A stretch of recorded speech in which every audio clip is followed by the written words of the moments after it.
بسم اللہ الرحمن الرحیم وبہ نستعین۔ پچھلے درس میں ہم نے متصل کے اقسام واجب الاستتار اور جائز الاستتار کو شروع کیا تھا۔ پھر واجب الاستتار کے تعریف اور اقسام ہم پڑھ چکے ہیں۔ آج جائز الاستتار کی تعریف ذکر کرتے ہیں۔ جائز الاستتار کی تعریف یہ ہے کہ جس کی جگہ اسم ظاہر یا ضمیر منفصل آ سکے۔ یہ فعل ماضی کے اول صیغے میں جیسے زید قام، یہاں قام میں ضمیر ہوا، یہ جائز الاستتار ہے، یعنی اس کی جگہ اسم ظاہر آ سکتا ہے، جیسے زید قام ابوہ یا ما قام الا ہوا۔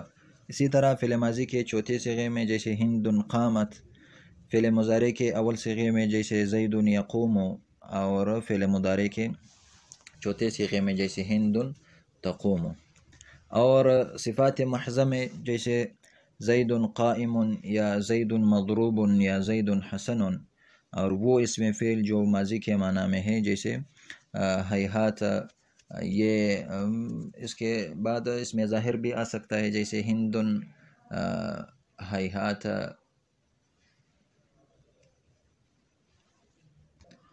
من الدار۔ اس کے بعد بارز ہے۔ ضمیر بارز وہ ہوتا ہے جس کے لیے لفظ میں کوئی صورت ہو۔ پھر اس بارز کی بھی دو قسمیں ہیں، بارز مذکور اور بارز محذوف۔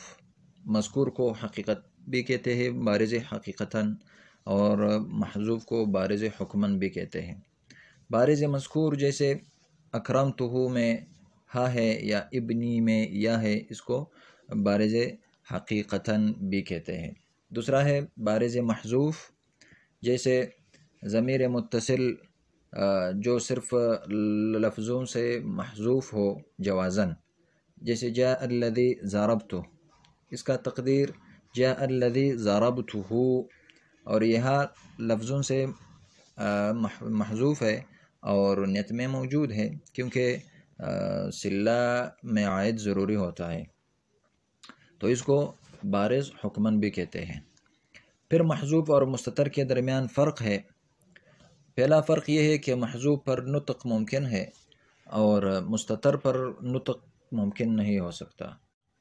اسی طرح دوسرا فرق یہ ہے کہ استتار فاعل کے ساتھ خاص ہے جو کہ کلام میں عمدہ ہے، اور حذف فاعل کے علاوہ میں بھی آ جاتے ہیں، مفعول بہ، لہو وغیرہ میں بھی۔ تو یہ فرق ہے محذوف اور مستتر کا۔ پھر اس کے بعد منفصل، ضمیر منفصل کی بھی دو قسمیں ہیں، مرفوع منفصل اور منصوب منفصل۔ مرفوع منفصل جیسے انا انت انت انتما انتم انتے ہوا ہما ہم الی آخرہ، اور منصوب منفصل جیسے ایایا ایانا ایاک ایاکما وغیرہ الی آخرہ۔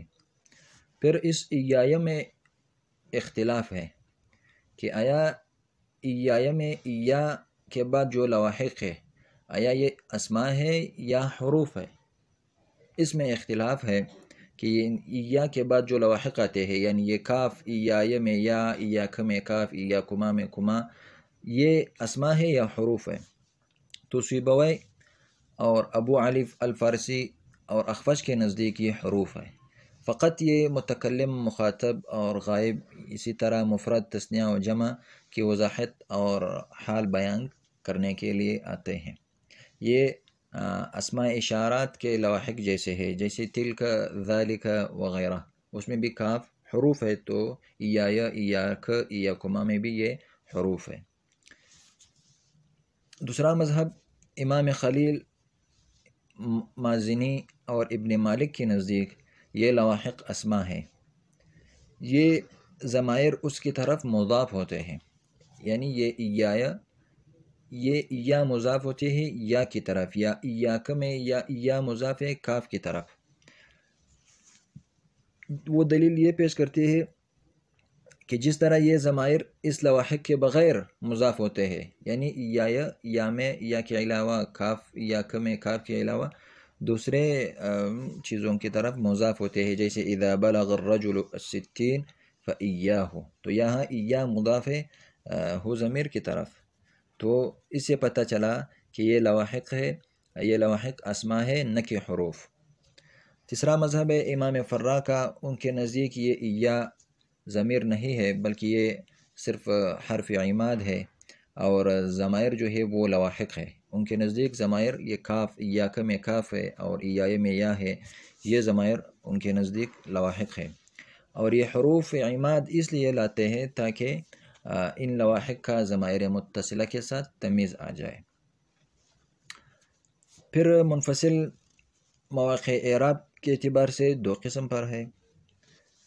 پہلا جو محل رفع کے ساتھ خاص ہو، جیسے انا، انت، ہوا، انتما، انتم وغیرہ۔ دوسرا وہ ہے جو محل نصب کے ساتھ صرف خاص ہو، جیسے ایایا، ایاک، ایاکما وغیرہ۔ جزاکم اللہ خیرہ۔